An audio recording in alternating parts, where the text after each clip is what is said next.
At the end of the 18th century, overpowered by its powerful neighbours, Poland disappeared from the map of Europe for well over a century. During that time, numerous Poles fought for their country, often in armed uprisings.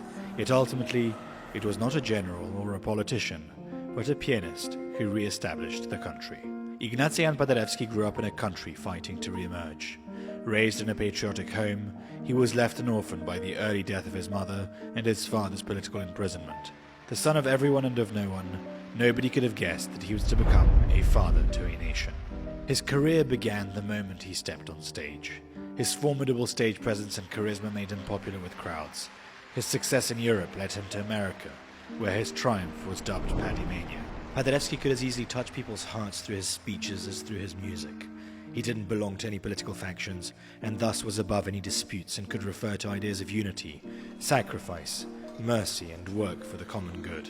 His political breakthrough began in 1910, with the unveiling of King Władysław's statue in Kraków. Paderewski spent much of his life using his fame to tirelessly advocate for Poland, reminding dignitaries and influential people of the need to put Poland back on the maps of the world. In 1917, his hard work finally paid off. Thanks to Paderewski's incessant lobbying, the Polish cause found support from the US president.